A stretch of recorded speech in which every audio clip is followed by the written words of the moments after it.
Sveiki atvykę į Unimas dirbtuves. Mano vardas Tomas Kirsenski ir šį kartą vėl prisidėsime prie darbo. Ar kada nors girdėjote terminą French Clad? Tai paprasta ir efektyvi sistema įvairių daiktų kabinimui ant sienos. Pleištinis užraktas leidžia lengvai montuoti ir taip pat lengvai išmontuoti, todėl ši sistema naudojama ne tik nuolatiniam baldų kabinimui, bet ir ant panelių skirtų kintamam įrankių, prietaisų ir įrangos kabinimui, būtent dirbtuvėse.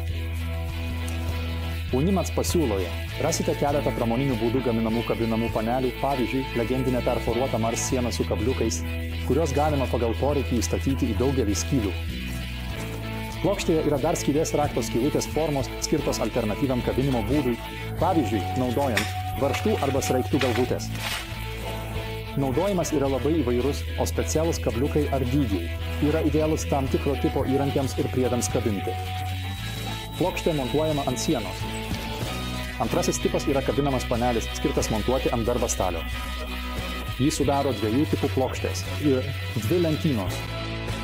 Viena iš plokščių yra suderinama su Schutter S10 tvirtinimo sistema, kurios skylių atstumas yra 38 mm, o kita plokštė skirta laikymo dėžutėms kabinti. Bet kaip sakoma tarp mūsų technikos entuziastų, nėra tokios kabinamos sistemos, kuri patiktų visiems, todėl Unimas suprato, kai nusprendžiau dirbtuvę papildyti dar ir savo rankomis pagamintų panelių su prancūzišku tvirtinimo sistema. Atskirų elementų galite pasigaminti tiksliai pagal savo poreikius ir bet kada pridėti bet kokią lentyną, dėžutę ar laikiklį pagal užsakymą. Ko jums tam reikės? Faneros, MDF arba USB plokštės. Naudoju 12 mm storio plokštę. Jei dirbtuvėje neturite daug vietos, galite ją tiesiogiai pritvirtinti prie sienos ir tęsti montavimą vertikalioje padėtyje. Dabar reikia pagaminti juostą su viena kraštinė, nupjauta 45 laipsnių kampu, kuri bus pritvirtinta prie plokštės reguliariais tarpais. Aš pasirinkau 150 mm tarpą. Norint išlaikyti tarpų tikslumą, gerai yra pažymėti dantų padėtį ant plokštės. Juostas galite pjauti ant stalinio pjūklo, pirmiausia supjaustydami juostas reikiamo pločio, o tada perpjaukite jas. Išilgai diskų, pakreipti 45 laipsnių kampu, taip gausite dvi juostas vienu metu. Šis būdas yra greitas, nes pirmiausia atliekate visus statmenius pjūvius, o tada vienu metu visus įstrižus pjūvius. Antrasis variantas yra panardinamas pjūklas su vedimo juosta. Tokiu atveju reikia kaitalioti statmenius pjūvius ir pjūvius su nuolydžiu, tačiau pjūklo perstatymas į skirtingas padėtis yra lengvas ir greitas. Na, o man tai buvo tinkama proga išbandyti panardinamą pjūklą Triton CCS 1400. Užsakiau jai vedimo juostą, kurios ilgis yra 1500 mm, matote ją už manęs. Bet galite pasirinkti ir erdvę taupančią variantą, susidedančią iš dviejų juostų, kurių ilgis tik 700 mm, kurios tiekiamos poroje su atitinkamais jungiamaisiais elementais. Trumpesnės juostos yra kompaktiškesnės ir atskirai praktiškesnės skersiniams pjūviams. Pjūklas nėra iš lengviausių, sveria 5,4 kg, bet atsižvelgiant į tai, kad jis skirtas pjovimui su vedimo juosta, ant kurios juda slystančiais paviršiais, tai nėra toks didelis problema. Pjovimo gylis 54 mm nurodomas pjovimui su juosta, kuri atima kelis milimetrus, todėl norint pasiekti maksimalų pjovimo gylį. Veskite pjūklą tiesiai per ruošinį, tada pasieksite iki 60 mm. Šiuo atveju galite pjūklą vesti palei kokią nors juostą arba naudodami papildomą lygiagretų kraitiklį, palei tiesę ruošinio kraštą. Kreipiančiosios juostos tvirtinimui prie ruošinio naudojami spaustuvai, kurie yra suderinami ir su kitų gamintojų kreipiančiosiomis juostomis. Pavyzdžiui, tai yra spaustuvai Makita kreipiančiai juostai ir jie tinka.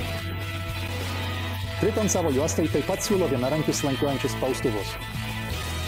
Pjauti siaurą ruošinį per pusę. Nėra panardinamam pjūklui tinkama užduotis, tačiau nuosekliai pjaustyti siauras lenteles nuo didelės plokštės jis yra kaip tik sukurtas. Pirmiausia, jis skirta plokščių medžiagų formavimui, kai lengviau valdyti mažą pjūklą nei didelį ruošinį. Dėl tobulai tiesios juostos su ja taip pat galite vadinamai apipjauti medžiagą su nelygiais kraštais.